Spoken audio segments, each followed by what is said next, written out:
弟兄姊妹平安，今天是2024年的10月7号。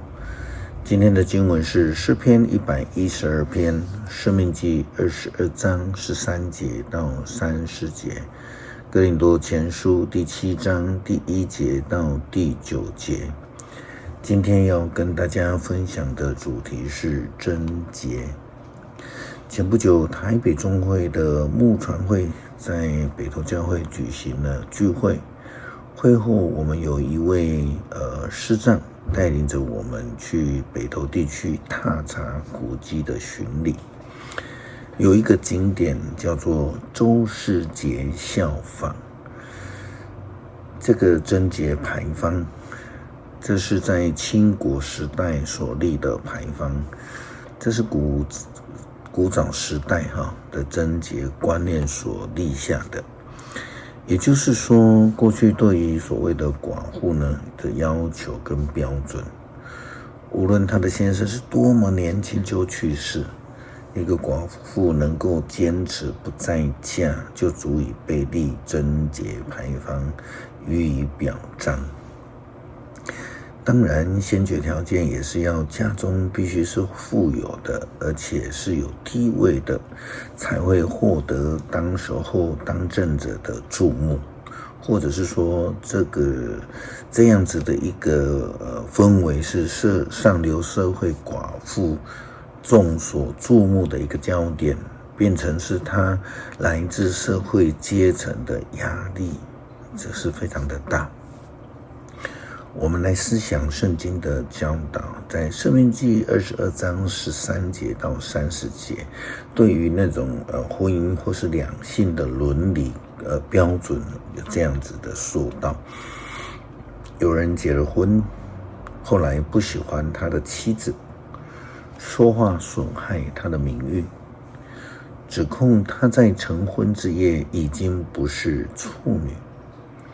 如果有这样的一个纠纷，女子的父母要到城门口去见长老们，提出物证，证明女儿确是处女。女子的父亲要对长老们说：我把女儿嫁给这个人，现在他不喜欢她，诬指他婚前不贞。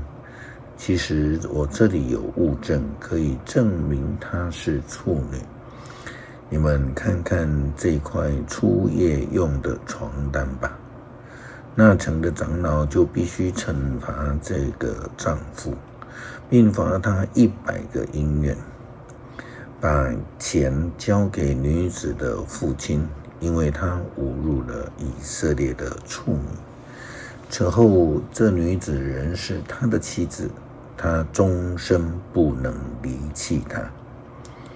如果这个人所指控的是事实，没有物证可以证明他是处女，那城的长老们就必须带他到娘家门口，由本城的男子用石头打死他，因为他在以色列中做了可耻的事。在父家还没有出嫁，就可以指别人有了关系，就跟别人有了关系，这样你们就除掉了你们中间的这种恶事。如果有人跟别人的妻子通奸，被人抓到，2个人都该处死，这样你们就除掉了以色列中的这种恶事。如果有人在城里跟别人的未婚妻通奸，你们必须带2人到城外，用石头打死。女的该死，因为她虽然在城里，却不出声求援。男的该死，因为他玷污别人的妻子。这样你们就除掉了你们中间的这种恶事。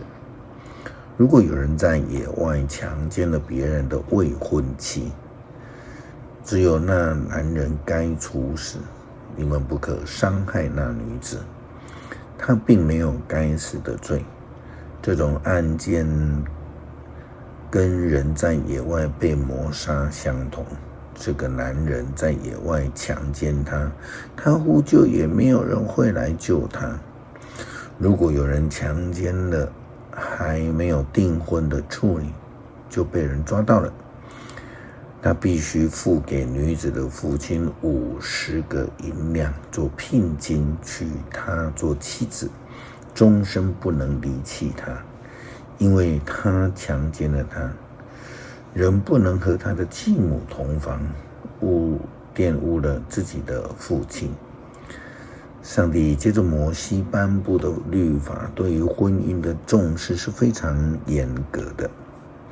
这些规定处罚的方式并不是重点，重点是我们应当如何看重、尊重活在婚姻的婚约当中。保罗写给哥林多教会书信也提到了贞洁的观念，但不同于保罗的教导，他改变了摩西的教导的方式，他更实际地提出了实践的方式。哥林多前书第7章第1节到第9节，现在来讨论你们信中所提的事。你们说一个男人能够不结婚倒是好的，不过既然有那么多淫乱的事发生，每一个男人应该有自己的妻子，每一个女人也应当有自己的丈夫。丈夫要对妻子尽夫妻的责任，妻子也要对丈夫尽夫妻的责任。妻子对自己的身体并没有主权，主权在于丈夫。同样的，丈夫对于自己的身体也没有主权，主权在于妻子。夫妻不要忽略对方的需要，除非为了专心祷告，彼此同意暂时分房，但以后还是要恢复正常的关系，免得你们因为节制不了而受了撒旦的诱惑。我这样说不是对你们下命令，而是勉强同意罢了。事实上，我愿意大家都像我一样不结婚，但是每一个人从上帝领受了不同的恩赐，有人是这样，有人是那样。现在我要向没有结婚的人和寡妇说，能够像我一样过独身的生活倒是不错。如果你们不能抑制欲念，那么就结婚好了。与其欲火中烧，不如有嫁有娶。无论是单身，无论是否在婚姻当中，都要去持守自己与上帝的誓约，这是保罗他教导的重点。诗篇112篇，要赞美上主，敬畏上主的人多么有福啊！喜欢遵行上主诫命的人多么有福啊！义人的后裔一定蒙福，他的子孙在地上总会强盛，他的家族繁荣，他将长久兴旺。光为着义人在黑暗中的照耀，为着慈爱怜悯正直的人照耀。慷慨好施的人有福了，他以诚实经营业务，义人永不失败，他永远不被遗忘，他不因坏消息惊惶，他的心坚定，一心信靠上主。他不忧不惊，他确信会看见仇敌的衰败。